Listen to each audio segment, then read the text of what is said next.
Kimbong TV.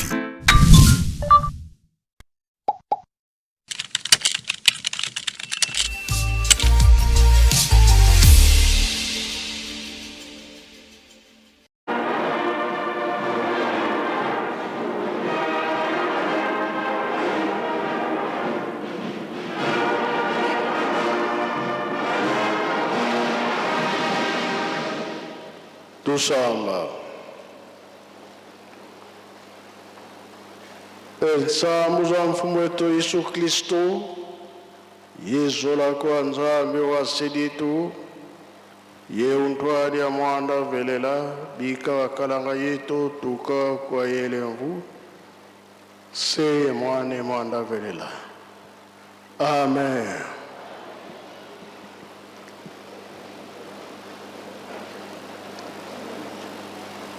Na kombo tata mwana pe tata molimo santo tata pasteur tati na ate biso abandela kena banzembo nzemba na yuda akena mibeko mikanda na ya osuka toyoki tobomba tosalela mokolo wana tobika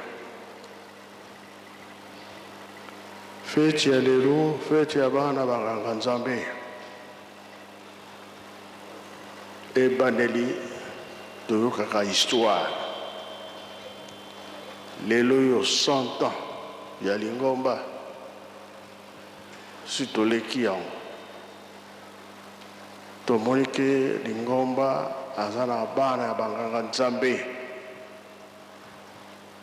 biso bana yango mpe bapaster bazali baselo mpe bazali balongi bazali esengo monene toza susu bana mike te asi tokoli avantage moko ya makasi bakoko bamoni pasi batata bamemi lingomba mokili mobimba biso balobi na biso totonga Yelusalemi sikoyo biso tokosala makasi lingomba etongama bien kamba etongama ebandeli bapapa bamonaki pasi ntango babandaki kosala misala ya nkamba bambuta ya kalakala balobi alingi abongisa mboka na ye yango bapapa bamonaki ke tika topesa bango nzela batonga baparoise de baparoise ezaki kotongama na Kinshasa abandelaki na Matete, Kimbatseke, Bongolo, Sandake, bisika nyonso. Entre temps toyoko banda ndako oyo na nkamba kino lelo oyo nkamba tozali kotonga ntina ezali tomipesa ndenge de la ville alobi papa directeur ndenge atangi kolakisa ete mamaki mpavita ye moto alobaki ke biso mpe toza na nzambe na biso akoya nkombo na ye kimbango ntango ye alobi kaka malgré baza koboma ye alobi likambo nalobi ekosalama na kwimba. Alors awa na Congo na biso papa Kimbango abotami na 1887 le 12 septembre tala likambo monene ye alobi na kuna kopona kokende kolonga Angola kuna mosika Congo bango awa tozali na Congo bango makolo na bino ebanda kovimba bokomona pasi oyo ye alobaki emonanaka esalamaka ye babomaka ye le 2 juillet Koko Kinsembo pe babomaki ye le 2 juillet. Yango tolobanga bino bankole osali deja ndako moko ya bien awa na Nkamba kuna na 4 maisons bato baselelaka na ndako wana bino mpe bankole tosengi oyo programme bapesi biso tosalela yango ya 8 chambres baza kolakisa biso eumela te bana banganga Nzambe mpe tolakisa volonté ya bien pamba te likambo ezali wana totalaka Fuma Longo alobi Angola oza na richesse mingi Kimvwama oza nango ebele kasi likambo ya Nzambe awa na Nkamba bamboka nyonso okoki kozala ba richesse kasi na likambo ya Nzambe awa na Nkamba donc soki tozokotonga Nkamba tina ezali makambo eza koyela biso Nzambe kaka moto ayebi yango yango balobi totonga Yelusalemi chance ya moto mwindo bapesa nde yango wana nayebi te papa elebe soki azali papa Ndungi boya de Gaulle boya po totala nano likambo moke na kati ya Bible mosala nini oyo tozosala ya Yelusalemi ndenge biso toyebeli ke les 3 Congo yango ekomema Afrique mpe mokili mobimba ozwi moyen boyaka totonga Yelusalemi tosala misala Nzambe soki asepeli tozwi mapamwe dernière chance toza nango yango wana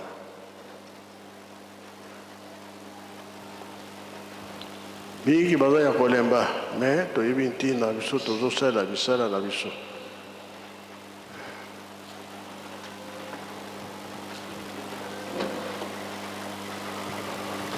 papa pasteur eleka noki mpona heure bokenda mpe mosika te mpona heure mpona libanda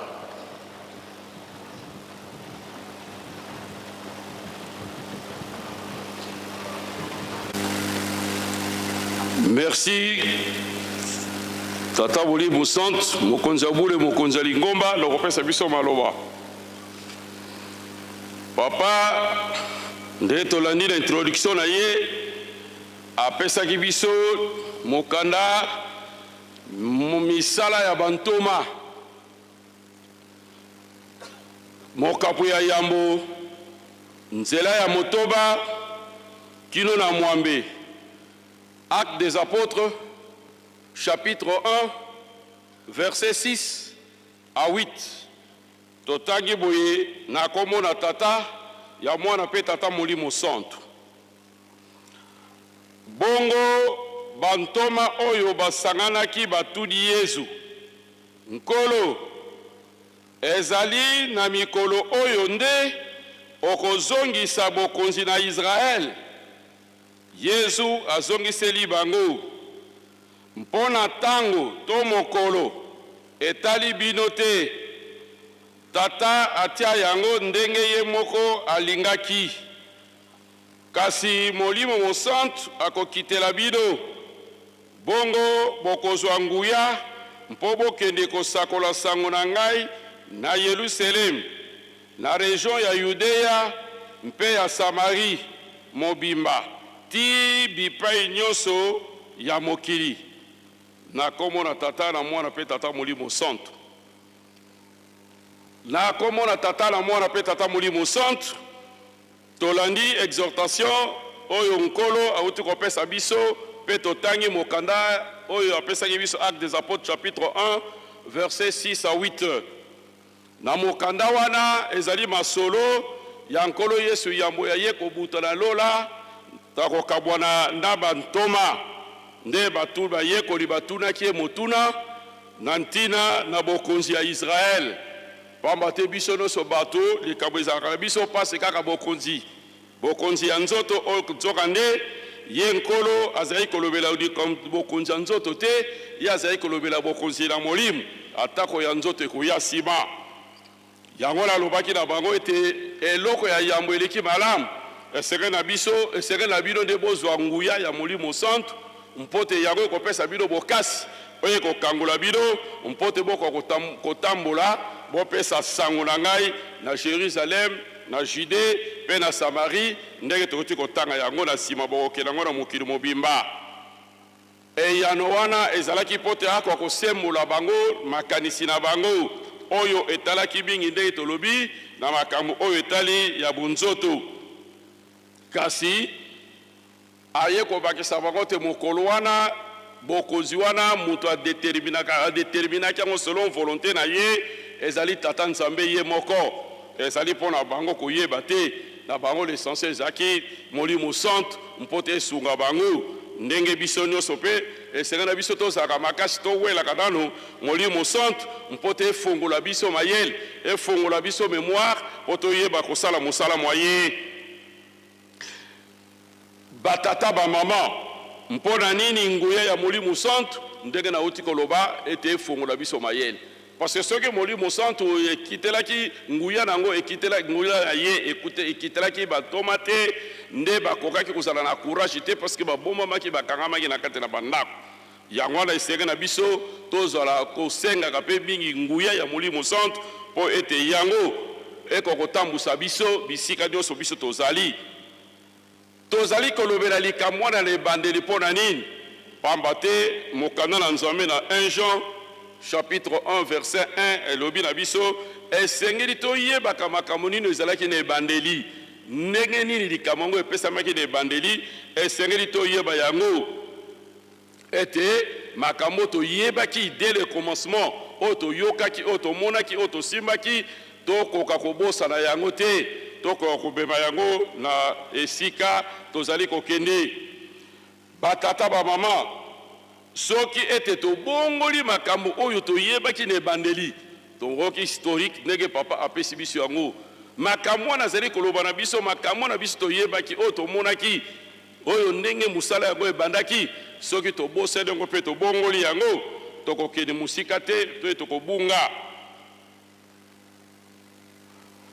nzambe oyo aza koyebisa biso aza na makambo mibale oyo azali kosenga biso oyo esengeli tokangama na yango likambo ya liboso azali kosenga biso ete solo na manso esala biso na manso kokanisa biso na manso tokozala yango bosenga toluka nano bokonzi na likolo soki toluki bokonzi na likolo oyo nyonso etikali biso ekopesa na biso lokola kado bokonzi na likolo yango tolobaka yango na Matthieu chapitre 6 verset 33 parce que papa diangenda azali koinsiste na likambo na ntango nyonso ete na mali nyonso tozali kosala mpo tolonga na yango esengeli bokonzi na likolo eleka liboso ya mibale elingi kozala kosenga na biso tosalelaka maye tozali koyoka maye bazali kotinda biso maye bazali kopesa biso oyo tozali koyoka oyo tozali komona oyo baza kopesa biso esengeli tometaka yango en application toyoka kaka te parce que kosunga biso te mais plutôt toyoka mpe tosalela yango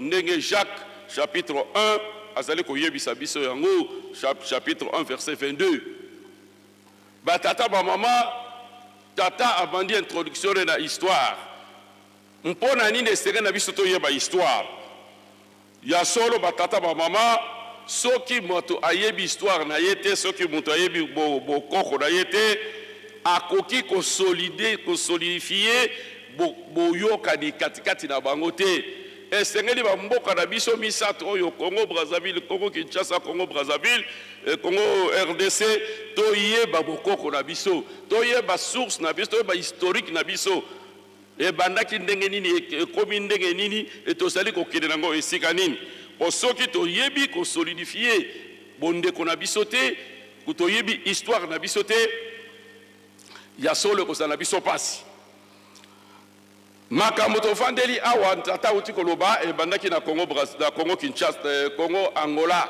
na Koko Kimpavita ndenge apesaki ba prophétie ete likambo biso tozali na nzambe na biso nzambe na biso papa Simon Kimbangu esengeli na biso mas tokozala ngo mposa tosengaka epai na ye akosalela biso na tembe te bamonaki ke ntango no soki mwana akufi soki babeleli Kimbangu akoya kosekisa mwana me kasi ye otango alobaki likambo wana bandeko na ntina kozanga bolingo nde baparticipaki na liwa ya mama ya Koko Kimpavita ndenge papa alobi na biso na le 2 juillet tango babobi Koko Kimpavita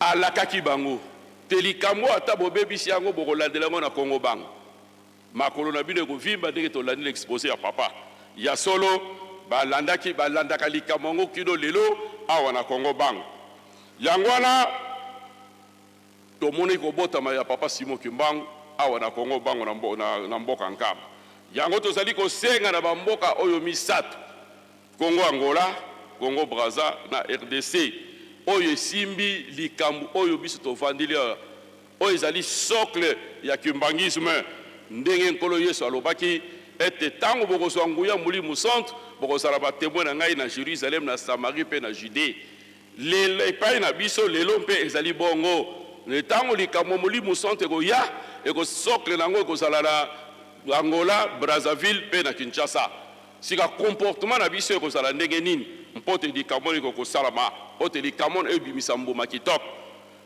tokokangama na liloba moko oyo tozali koloba tata tika ete mokano na yo esalema soki bamboka nyonso misato tokokangama na likambo oyo ete ta volonté soit faite nkolo Yesu alobaki na biso na Matthieu chapitre 6 na verset 10 ntango apesaki bayekoli lolenge ya kosambela nkolo Yesu akomi na mpasi ake na jardin la Gethsemane na kosambela Matthieu chapitre 26 verset 39 azongeli liloba wana tango tokosalela mokano ya tata nzambe bokonzi na ye mpe toyeba yango eloko sokopesa biso mpasi lelo awa tozali koyeba bokonzi ya nzambe te esika yango evandi yango alobi atake mbongo mbozwi makambo nyonso ya kitoko ya mingi eza na Angola kasi likambo na Molimo source ya kimbangisme ezali Nkamba tokoko bosala yango te soki tokonéglige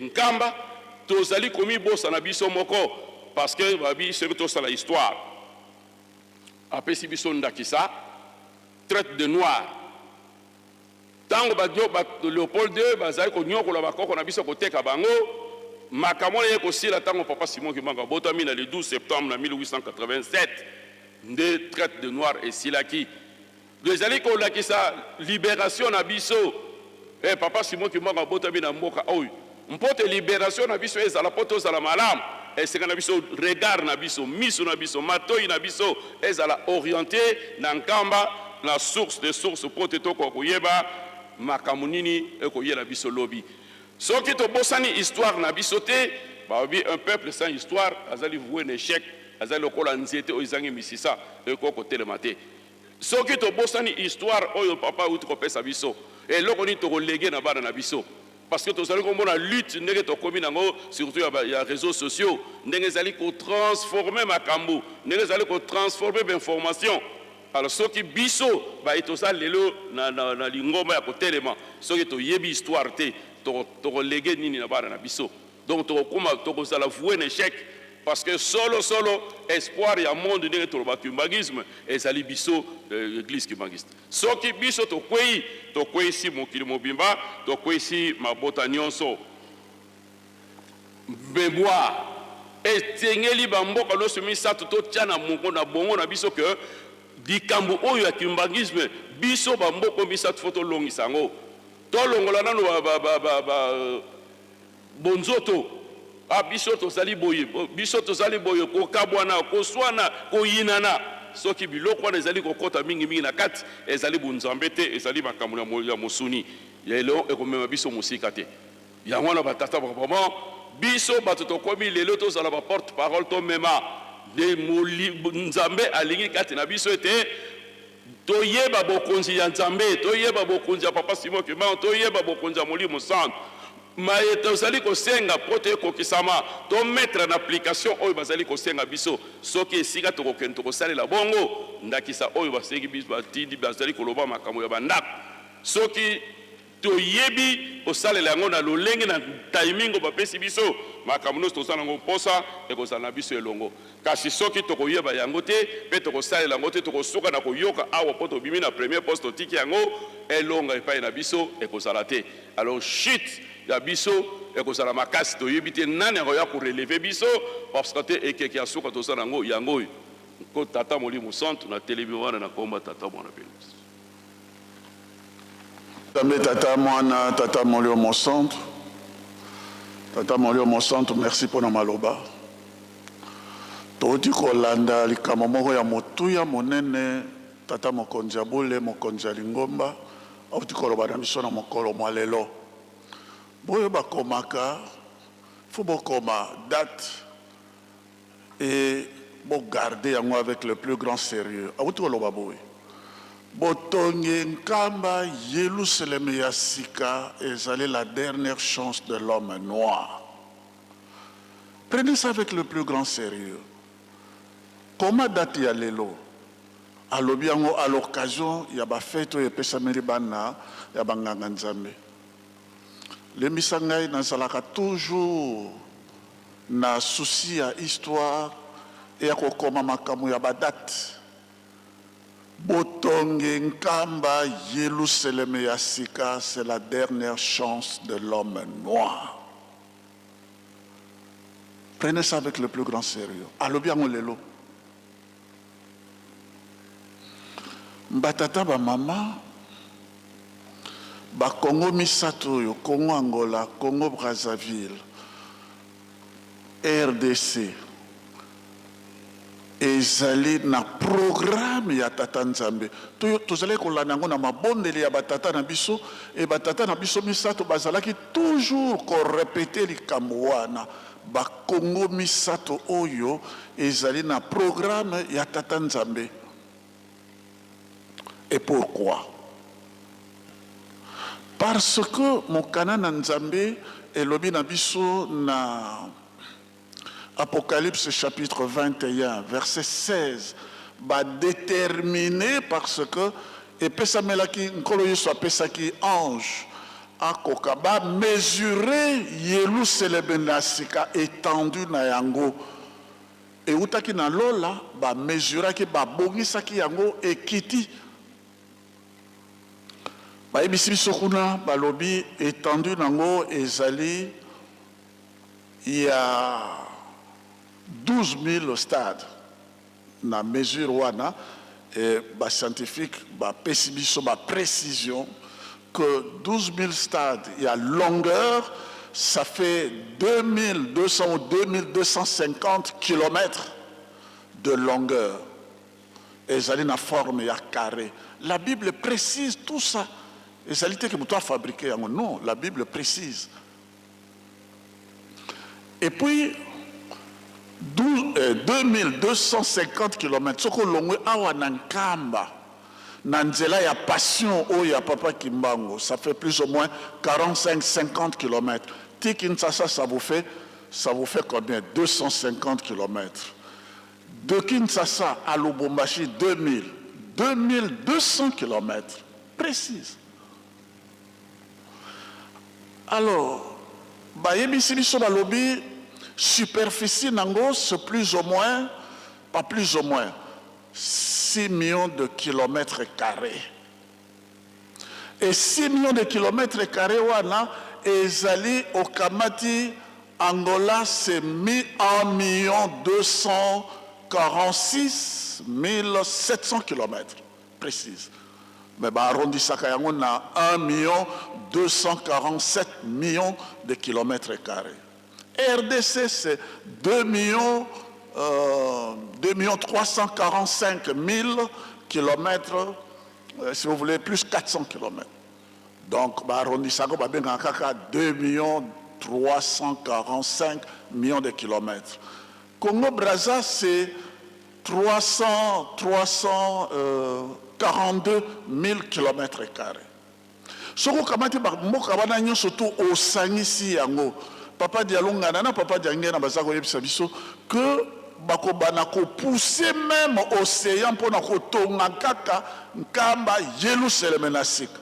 Ça vous fait superficie wana nyonso to et couvrir la nouvelle Jérusalem.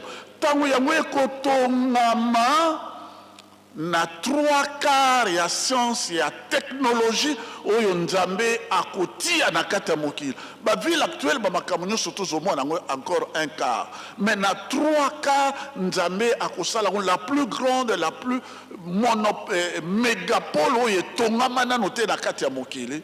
Responsabilité ya yo kimbangiste yangwana makambo ya nzambe na ebandeli tango esalaki ba numéro de création du monde ba makambo ebele e banaki kaka na territoire oyo biso tozali Congo Angola, Congo Brazzaville na Congo Kinshasa ndenge bayebisi biso makambo ya kimpa vite makambo nyonso ya ebandeli ya mokili ezali na kati na ba 3 Congo et suka pe ya mokili ezali kaka nzambe alobi nazali kojalisa makambo nyonso tu ya sika kaka na kati ya 3 Congo. Et donc le 3 Congo makambo ndenge papa pasteur Kabemba alobi totika nano makambo ya ndenge wana makambo nyonso ya nzambe ezali na kati ya 3 Congo ne bandeli pe na kati na suka ezali na biso. Nous sommes responsables batata ba mama. C'est la dernière chance de l'homme noir.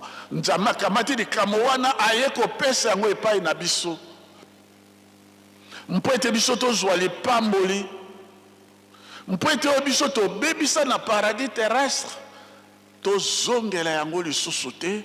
Biso nde tobebisaki biso nde tozwi mokuma tosengaki bolimbisi ya lisumu na Adam Ève directement na tata nzambe apesi biso mokumba tobebisa te. C'est la dernière chance de l'homme noir. Tata molimo monsanto abimisi yango lelo le 16 novembre 2025 en Kamba Yerusalem na sika. La dernière chance de l'homme noir. Nzambe nde alobi yango. Mbatata ma maman, Yerusalem oyo parce que Esaïe alobaki la montagne ya mboka ya boule sera élevée au-dessus de toutes les colonnes. Esaïe chapitre 2 verset 2 à 4 et kozala le sommet des montagnes na ba colline ko environné mabota mansu ya mokili mobimba bakokenda na Yerusalem na montagne sainte yango yo na nkaba Yerusalem. Zacharie chapitre 8 verset 22 alobi na biso bato nyonso to bakosimba elama na muyuda bakoloba mema biso epai na bino toyoki ete nzambe azali epai na bino mabota monso banguya na banani bakoya na Yerusalem yango ezali kotongama. Et papa Diangenda le 2 avril 1990 alobi ezali muyuda te bakosimba elamba no kimbangiste bakoloba mema biso epai na bino toyoki ete nzambe azali na bino elongo na nkamba Yerusalem na sika evandelo na tata nzambe nkolo yusu tata molio monsanto. Maman Kimpa Vite avait raison. Et le pasteur Cameron, en 1894, à l'otaki ndoto ao, à monaki échelle, et outi dans les colos, et kititi nase, banjolo bazali komata, bazali kokita, ah, walobi, ah, les kabo yakobo, à monaka kuna na Bethel nde yango. A du confirmation, que mboka na nzame, mboka na boule nde yango. Atiki yango na kati ya ba mikana nyonso tu, jeune exentango ye aye, bango nyonso tu, ba yebi yango mboka oyo. Nkolo Yesu ye moko le 5 avril 1921 alobi nkamba oyo nde Yerusalem ya sika ekotongama. C'est la dernière chance de l'homme noir. To négliger ngote batata wa mama. Nous sommes responsables. Papa Diangenda alobi bako sibe la bano kimbangisi bakoloba mema biso pa na bino toyoke te nzambe azali na bino elongo. Babota manso bakoya. Maintenant pesibiso mosala ya kotonga longa. Il est le maître des temps et des circonstances. Ayebi tango. Ndeto salela noki noki pona kotonga yango parce que ye ayebi tango. nayebisa bino nakobomela bino te baninga mosusu même bascientifique bamani komona ke babi on dirait covid elingi ebanda na France mpe na Angleterre on dirait covid on dirait elingi ebanda on dirait elingi kobanda ntango covid ebandaki épidémie wana ebandaki mama Suzanne Kwakiadi pardon papa mfuma longo nayebisa likambo wana asenge na tata mokonzi ya bola abi papa soko covid oyo boye bato nyonso to bazali kosila boye bato nyonso bana na yo baviva kaka na moke soko bakoti na ndako bakolia bakovivre ndenge nini papa simba likambo wana oka réponse à tata mokonzi ya bola alobi nayoki ye mbuta me oyo ezali koya liboso kuna nakoyokela yo lisusu te sade base ezali koya oye mona nano te na kata mokili mpe bisengo ezali koya lelo mama Kwakiadi azali lisusu te na nzoto me ya lobi nakoyokela yo te oyo ezali koya me oyo osengi nakoyokela yo nous avons été épargnés bato bakomprenaki te ke ye nde moto abongisaki likambo wana tozalaka na chance mingi ya kosolola mpe na mama Kwakiadi ye nde moto abongisaka makambo soki alobi totonga longa tosala mosala totonga nkamba Yerusalem noki seke ye ayebi biso ntango biso tozali kobima tozali kokota awa na temple papa Kabemba alobi na ngai abi mbuta omoni mbula oyo soko eleki kote oyo erataka te ntango tokoti mpe mbula enoki abi nayebisaki yo nini tango ezali moke mpona kosilisa batata bamama faute de temps soko mardi nzambe apesi biso nzela tokozala un peu plus profond batata na 1910 bamioto étoile ebimaki awa na nkamba na contre oyo ya nkamba na 1910 3 et tango tokomi na 1921 moko ya baétoile wana epusani encore plus près de la terre et astronome Campbell américain William Campbell et comment on a beaucoup mondaine observé à partir du 7 jusqu'au 16 août 1921 ayebisi yango na France ayebisi na baacadémie ya minene bakoma yango na journal oyo scientifique ya baaméricain Cosmos numéro 1344 bakoma yango na ntango na nkolo yesu bamonaki étoile yango na balandaki yango balobi où est le Messie qui vient de naître? Nous avons vu son étoile. Matthieu chapitre 2 verset 2 et monanaki bangope ba monaki yango c'est dans des livres scientifiques et le 16 août 1921 étoile wana est disparaître l'Académie française des sciences na compte rendu ya bango le 16 août 1921 ba lobi pe likamo yango un savant israélien yende ayeko bakisa lobi le Christ son retour c'est le 16 août 2001 voilà. C'est dans des livres, effectivement. Le 16 août 2001, Papa Dialongana, à Longoli Nzoto na kati na mokili. Atiki mokuma nyos na papa Simon Kimbango kiangani tata molio mosantu yazo konza biso. Ba tata ba maman, likramo biso tozali nango soki ba lobi na répété encore pour la troisième, la quatrième fois. C'est la dernière chance de l'homme noir. Et uta na likolo et kiti na se nzambe apesi biso totonga yango c'est la dernière chance de l'homme noir et oyo nkolo apesi ye mokuma yende tata molimo mosantu biso nyonso totosa ye po tomona bisengo mboka ya sika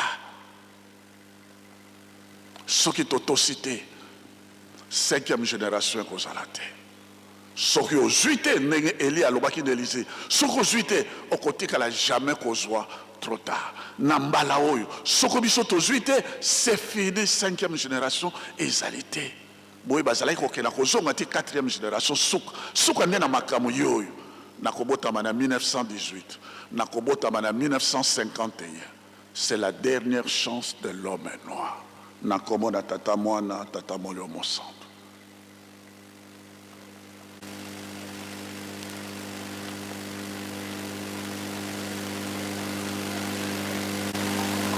Na kombo na Tata na Mwana pe Molimo Santu. Ya solo batata pe ba mama. Bazalaki ba disciple ya nkolo. Bazalaki komone te retard po bazwa bukunzi na bango kuna na Israel. Po bazalaki ba mumbu ya ba Romain. Nde masolo bamona kike okazwa kotuna ye ekokaki nkolo Tito Vandi Boy eseke tango ekoki po nzambe apesa biso bokonzi na biso. Réponse ya nkolo ekokaki kozala préoccupation na bino te po botuna makambo nzambe abongisa na ndenge na ye.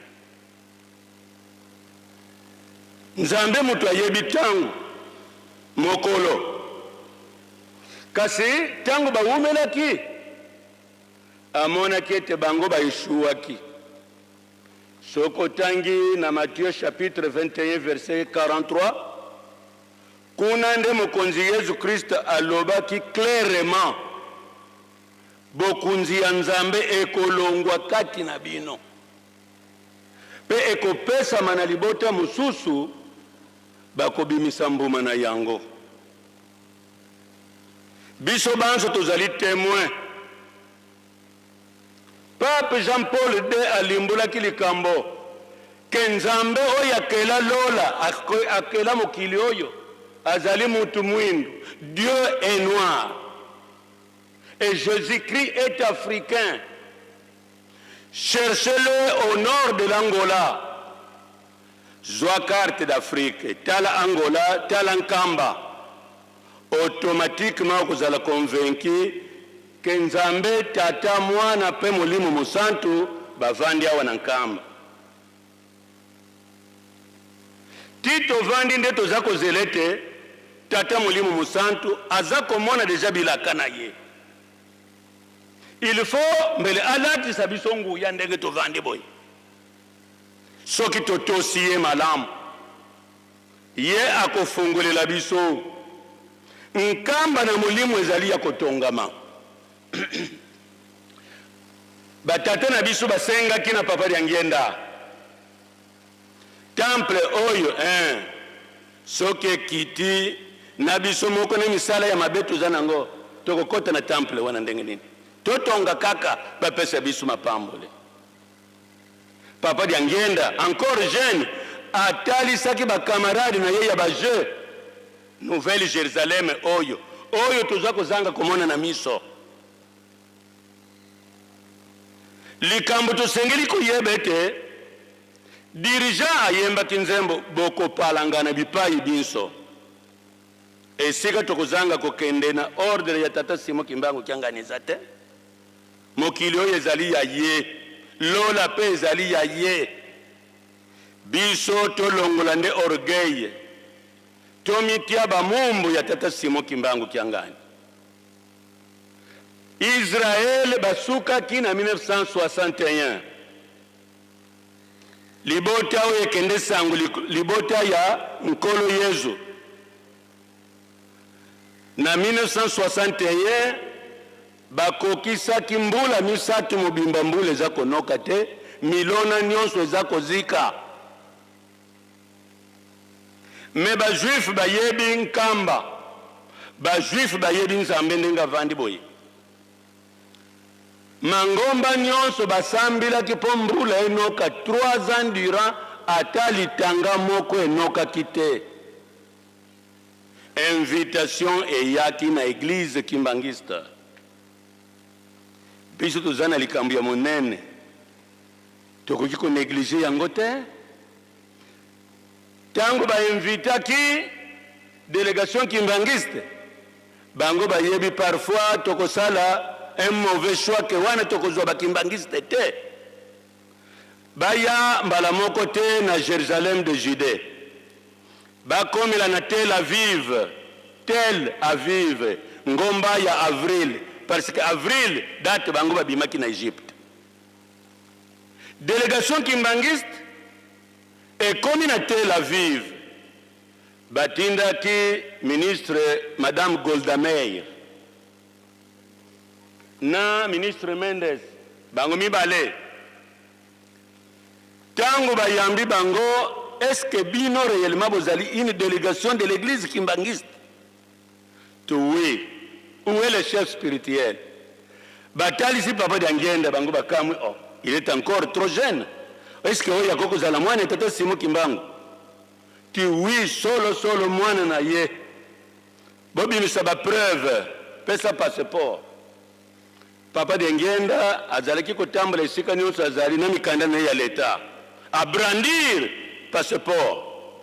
Batali père Simon Kimbangu, mère Marie Mwilu Kiawanga. Ah, mais tout ça comment on a yozali, on dirait trop jeune. Maintenant, gouvernement ya Israël a bengisi bino ntina ezali. Ntina yango oyo. Biso awa tokokisi to totaliser 3 ans. Mangomba masambeli 24 heures sur 24.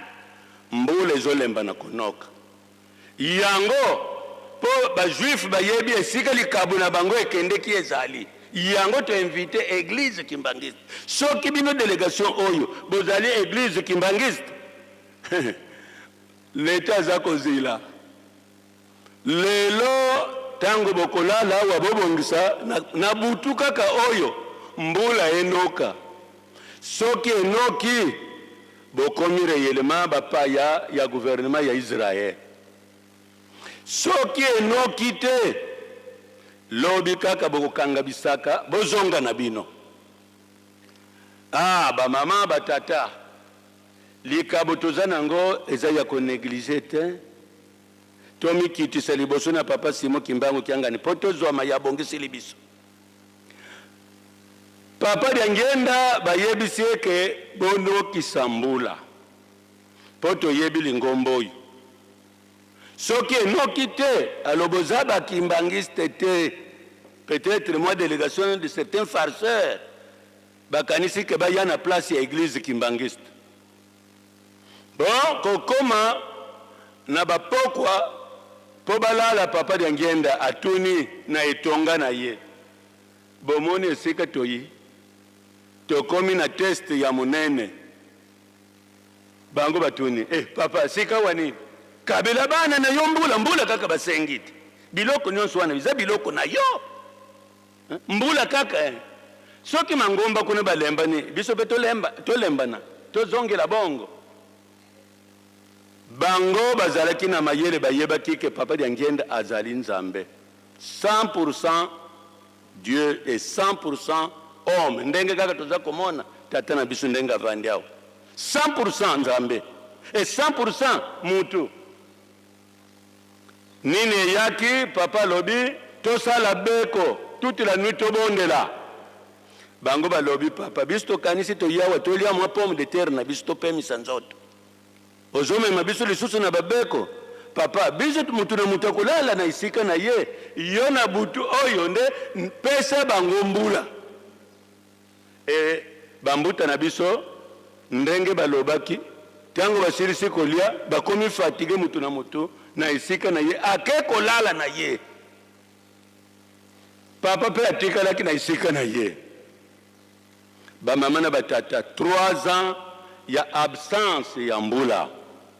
Kaka na butu oyo papa D'Angenda alali na Tel Aviv.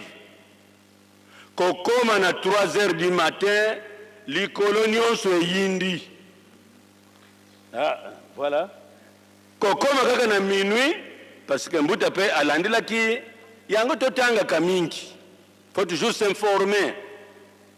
Kokoma na minuit likolo nyonso yindi mbula engulumi batu kuna na Israël na capitale baza komituna. Est-ce que délégation wana yaki? Oh, délégation ba yaki. Hein? Délégation ba yaki? Hein? Likolo yindi boye ebandi pe konguluma. Délégation yaki? Israël eloko tobongisa ki mawa mingi. mbula efungwani konoka litanga soke zuyo na nzoto okosentir ke eloko ekweyilinga mbula enoki tongo etani tango tokomi ti vers 12 heures batelefone ke boyebisa délégation balongi etumba na bango tokotinda petit porteur eya kozwa délégation bakota avec honneur na Jérusalem de Judée bayambama na honneur militaire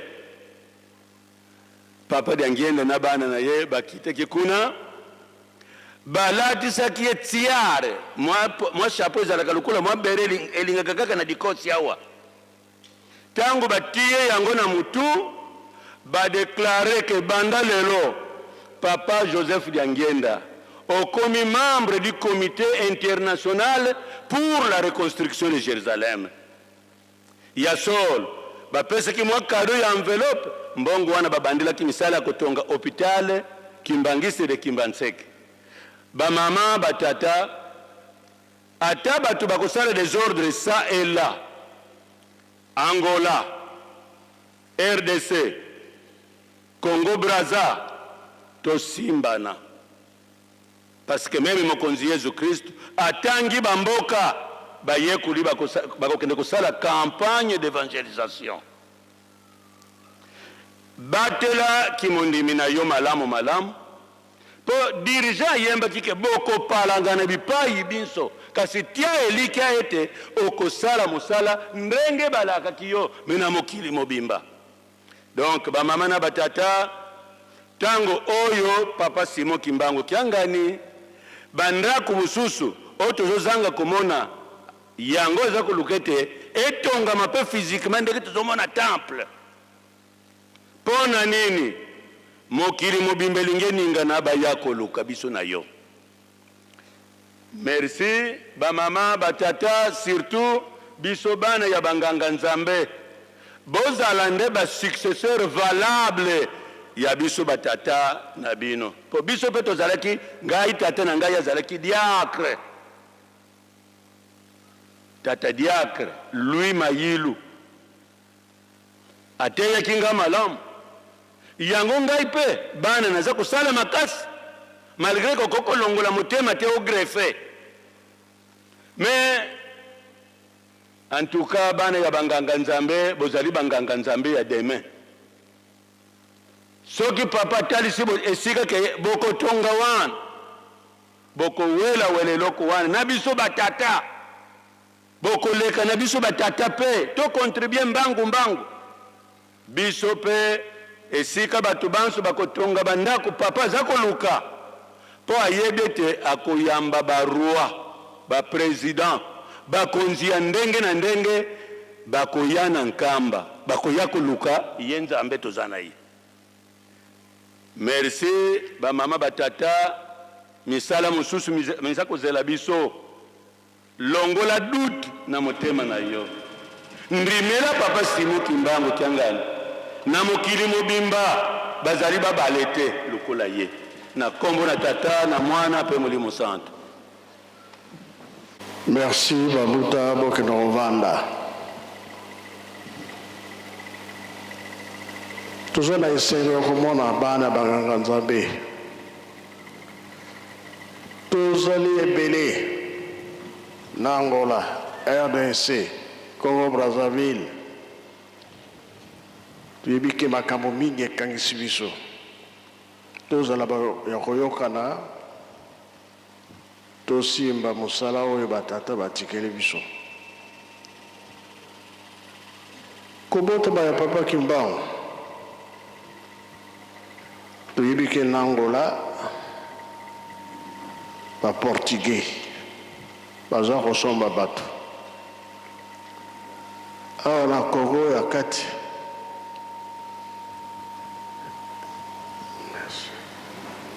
ba belge baza kosomba bato kuna na Brazzaville toujours ba français basomba bato metango ya botami na 1887 12 septembre Kabouane Silaki wana kolakisa ke puissance oyo ayaki nango pasi ya motu moyindo esili yango papa alobaki 4400 ans ya boloko ya motu moyindo aza kosala mingi mbeba oniokola bato komonisa bato pasi kasi lelo oyo ekombela biso esengo nasembi nzembo Banza Congo na Brazzaville mpona kolakisa ke biso toza ya kolemba te sala batata basali biso mpe yango kaka na Angola tokokende bie tokokende te soki faki oza pre te jeteki Banza Congo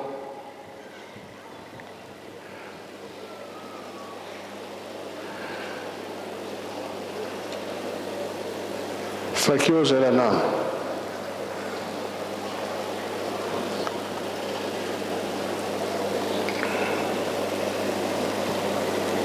makambo monene toza nango tobebisa te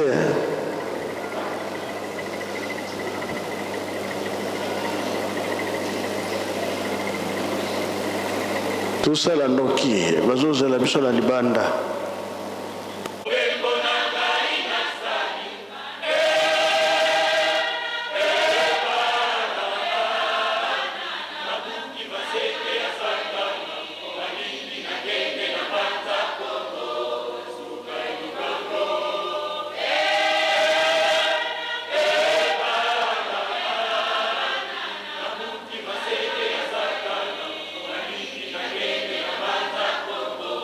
Gai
Merci Jeteki, merci Faki. Bala banganga nzambe mingi totangi tokomi na niveau ya monene. Pesi merci tosimba lingomba tango eza ya biso tosilisi na kombo ya tata mwana mpe tata mwana na santa. Twatonda lusiku musu tutambuli kwa tata mwanda velela munkumbwa se mwane tata mwanda velela munkumbwa se ye mwana ye tata mwanda velela.